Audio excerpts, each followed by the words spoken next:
Hello guys, welcome back to my channel. আজকের ভিডিওতে যে টপিকটা নিয়ে ডিসকাস করব সেটা হচ্ছে আজকের মার্কেটে যে সমস্ত ইভেন্টগুলো ঘটলো সেগুলো নিয়ে, এবং আগামীকাল আমাদের মার্কেটে কোন কোন জিনিসগুলো ঘটতে চলেছে বা কী ইম্প্যাক্ট পড়তে চলেছে সেই বিষয়গুলো নিয়ে একটু ডিসকাশন করব।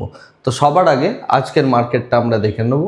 আজকের মার্কেটে যেটা দেখলাম সেটা হচ্ছে ইন্ডাইসেসের মধ্যে নিফটির মধ্যে একটা বুলিশ ভাব, এবং তার সাথে সেন্সেক্স, ব্যাংক নিফটি এবং তার সাথে মিড ক্যাপ নিফটি এবং স্মল ক্যাপ নিফটি, এই দুটো সেক্টর কেবলমাত্র ফ্ল্যাট ছিল। বাকি আমরা লার্জ ক্যাপ সেগমেন্টের মধ্যে একটা বুলিশ মোমেন্টাম দেখতে পেলাম। এই বুলিশ মোমেন্টামের মেন কারণ হচ্ছে আইটি সেক্টরের স্টকগুলোর মধ্যে একটা পজিটিভিটি। তো সেই বিষয়টা নিয়ে আমি অ্যাকচুয়ালি ডিসকাশনটা করছি একটু পরেই।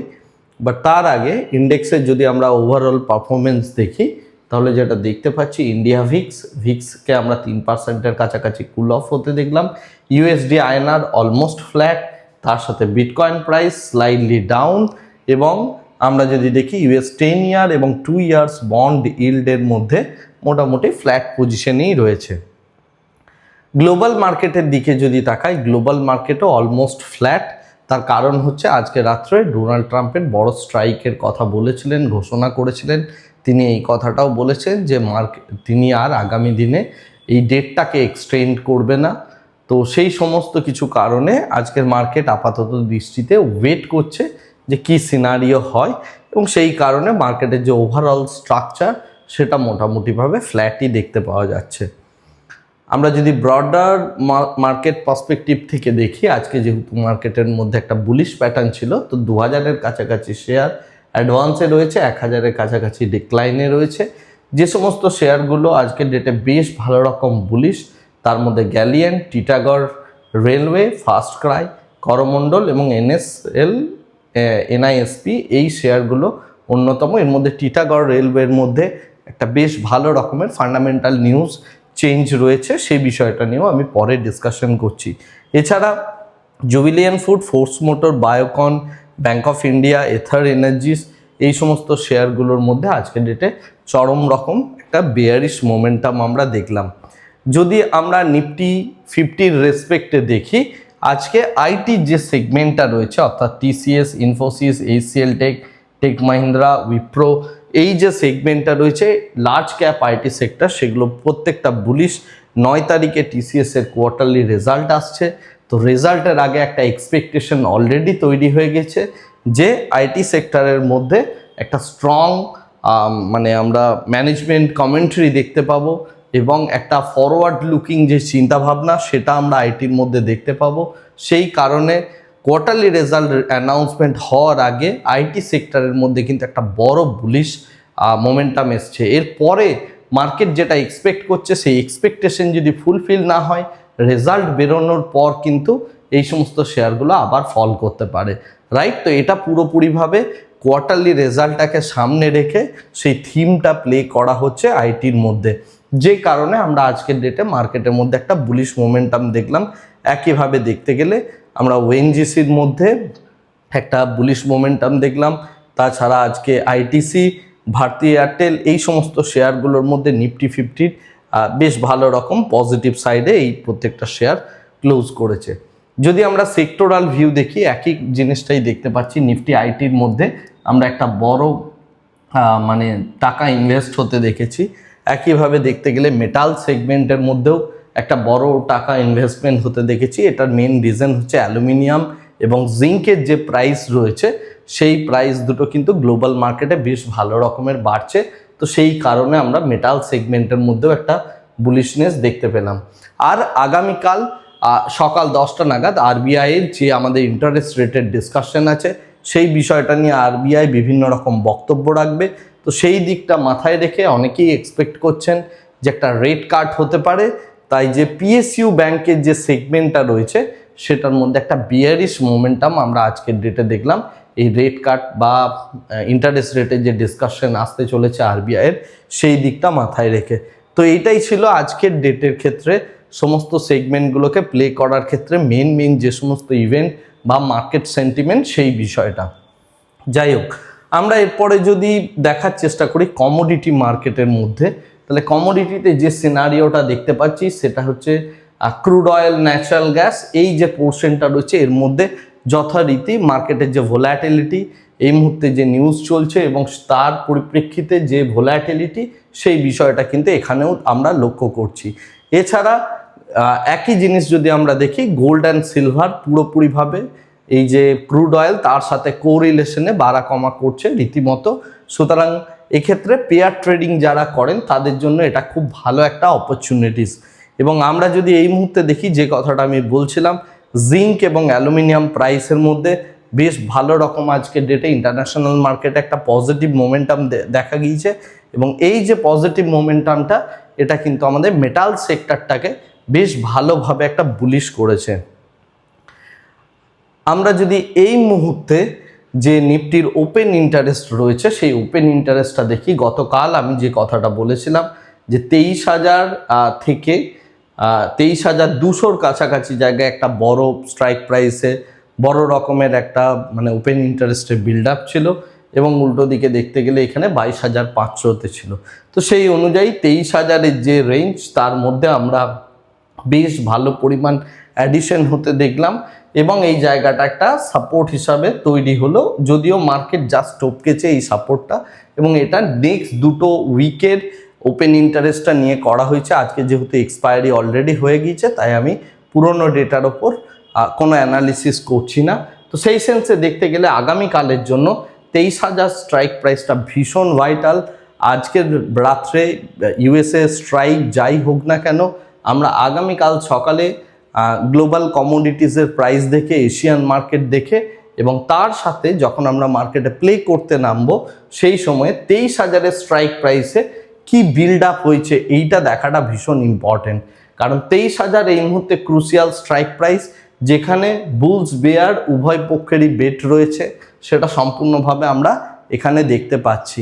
এবং সেই সেন্সে যদি দেখা যায়, তাহলে 23,000-এর স্ট্রাইক প্রাইসে যে বিন্যাসটা তৈরি হবে, সেই অনুযায়ী মার্কেটের মধ্যে আগামীকাল আমরা একটা রিয়াকশন দেখতে পাবো। যাই হোক, এরপরে আমরা আসছি ডোনাল্ড ট্রাম্প। তিনি একটা বেশ বড় সড়ো টুইট করেছেন। আপনারা চাইলে ভিডিওটা পজ করে টুইটটা পড়তে পারেন। তো টুইটটার যেটা মেন কথা বা বক্তব্য, তিনি আজকে রাত্রে একটা বড় স্ট্রাইক করতে চলেছেন, এবং এই স্ট্রাইকটা করার ফলে হয় তারা নতুন করে মানে ইরানের একটা রিজিম চেঞ্জ করবে, এবং রিজিম চেঞ্জ যদি না হয় তাহলে তিনি একদম ডিস্ট্রাকশনের পথে যাচ্ছেন, সমস্ত কিছু ভেঙে তছনছ করে দেবেন, এই রকম একটা টাইপের তিনি বক্তব্য রেখেছেন। তার বক্তব্যের মেইন নির্যাসটাই হচ্ছে এটা। তো দেখা যাক আজকে রাত্রে কি হয়। বা তার এই টুইটের পরেই আমরা যেটা দেখতে পাচ্ছি, সেটা হচ্ছে কাসান ব্রিজের মধ্যে ইসরায়েল একটা বড় রকমের স্ট্রাইক করেছে, এবং এই স্ট্রাইকটার সাথেই আরেকটা জিনিস করেছে, সেটা হচ্ছে খার্গ আইল্যান্ডের মধ্যেও ইউএস এবং ইসরায়েল মিলে বড় একটা স্ট্রাইক করেছে। এই দুটো স্ট্রাইকের পরেই আমরা ন্যাচারাল গ্যাস প্রাইসের মধ্যে আজকের ডেটে একটা বুলিশ মোমেন্টাম বিকেল 4:30-এর পর থেকে পুরোপুরি একতরফাভাবে লক্ষ্য করলাম। সিমিলারলি আমরা যদি দেখি, ইউএস বাহারিনের মধ্যে থাকা 1500 সেলার ফ্যামিলিজকে ধীরে ধীরে বাহারিন থেকে সরিয়ে দিচ্ছে, কারণ এখানে ইরানের অ্যাটাক হতে পারে বলে মনে করা হচ্ছে। এবং তার সাথে ইউএসের যে সমস্ত ল মেকাররা আছেন, তারা সব থেকে বড় একটা কাজ করতে চলেছেন আগামী দিনে, এবং এটা ভীষণ ইন্টারেস্টিং একটা ডেভেলপমেন্ট।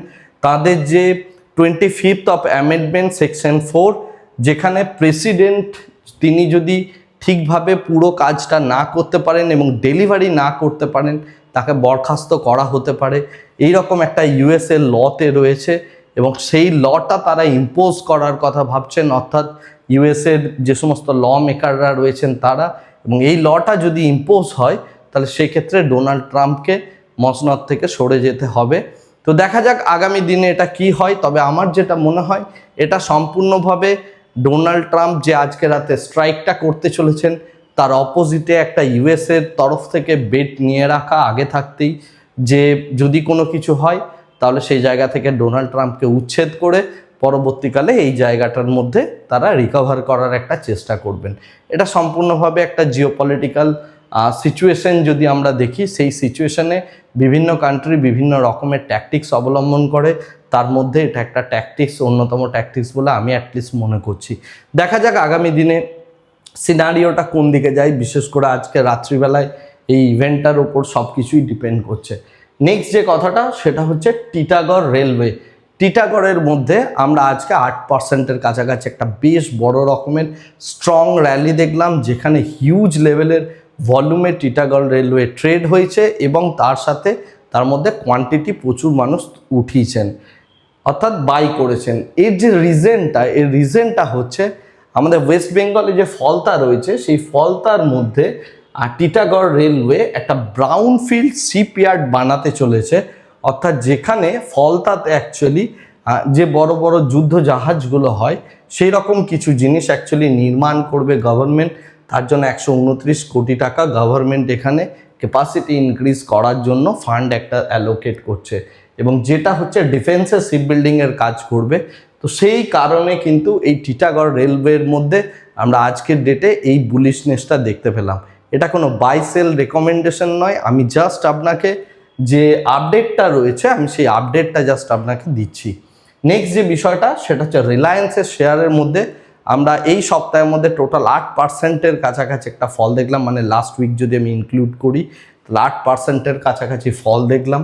এই ফলটার বিহাইন্ডে যে মেন কারণটা রয়েছে সেটা হচ্ছে আমাদের যে গভর্নমেন্ট অ্যাকচুয়ালি ডিজেল এক্সপোর্টের ওপর 21.5 টাকা করে, অর্থাৎ 21.5 টাকা করে পার লিটারে একটা ট্যাক্স চালু করতে চলেছে, অর্থাৎ এক্সপোর্ট ডিউটিস আরোপ করেছে। এবং এই এক্সপোর্ট ডিউটিসটা আরোপ করার ফলে রিলায়েন্স যে কাজটা করে, যে বিভিন্ন জায়গা থেকে অল্প টাকায় তেল নিয়ে এসে জামনগরের মধ্যে সেটা রিফাইন করে ডিজেল করে ইউক্রেনকে সাপ্লাই করা বা ইউরোপিয়ান মার্কেটে সাপ্লাই করা, সেই কাজটা অনেকটা পরিমাণ ব্যাহত হতে চলেছে। প্লাস এই স্ট্রেট অফ হরমুজ বন্ধ থাকার জন্য গভর্নমেন্টেরও উপর একটা বড় রকম পেট্রোল ডিজেলের ওপর প্রেশার রয়েছে। তাই যাতে পুরো দেশের মধ্যে পুরো এক্সপোর্টটা হয় বা রিলায়েন্স যে কাজটা করছে সেটা যাতে দেশের মধ্যে করতে পারে, যাতে পেট্রোল বা ডিজেল না বেরিয়ে যায় দেশ থেকে, তো তার জন্য গভর্নমেন্টের এই স্টান্সটা নেওয়া হয়েছে, এবং যেটা রিলায়েন্সের প্রফিটেবিলিটির জন্য actually to some extent negative. তো সেইটা হওয়ার জন্য রিলায়েন্সের শেয়ারের মধ্যে আমরা লাস্ট 1 উইক ধরে ফল করলো সেই বিষয়টা দেখলাম। যদিও আমি শুক্রবারের ভিডিওতে বলেছিলাম এবং সোমবার দিনই আমরা 3.5%-এর কাছাকাছি একটা ফল অলরেডি এখান থেকে অবজার্ভ করেছি বা ক্যাপচার করতে পেরেছিলাম, রাইট? তো এই হচ্ছে টোটাল মার্কেটের নিউজ।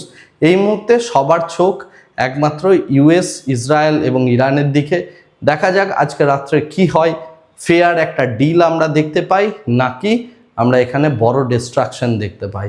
তবে মার্কেটের ডেটার যেরকম পজিশনিং তৈরি হচ্ছে তাতে মার্কেটের মোটামুটিভাবে প্রচণ্ড পরিমাণে যে ফল করার একটা প্রবণতা, সেই প্রবণতাটা খুব ধীরে ধীরে লিমিটেড হতে চলেছে এরকমই মনে হয় আমার, অ্যাটলিস্ট। তার কারণ হচ্ছে অ্যানুয়াল রিপোর্ট রিলিজ হবে, কোয়ার্টারলি রেজাল্ট রিলিজ হবে। তো সেক্ষেত্রে যে বড় ডিপটা করেছে সেই ডিপটার কাছাকাছি এখন আপাতত এই সিনারিওজে ইন্ডিয়ান স্টক মার্কেটের পার্সপেক্টিভ থেকে যতক্ষণ না কোয়ার্টারলি রেজাল্ট এবং অ্যানুয়াল রিপোর্ট মেন কোম্পানিগুলো রিলিজ হচ্ছে ততক্ষণ অবধি একটু ডাইলেমার মধ্যে থাকা উচিত, কিছুটা পজিটিভ কিছুটা নেগেটিভ সব মিলে একটা রেঞ্জ বাউন্ড স্টেট থাকবে বলেই আমি অ্যাটলিস্ট মনে করছি, এবং অপশানের ডেটাও সেম কথাই বলছে, রাইট? তো আজকের ভিডিওটাকে আর এর থেকে বেশি দীর্ঘায়িত করছি না, ভিডিওটাকে এই জায়গাতেই স্টপ করছি। Thank you very much, bye bye, tata.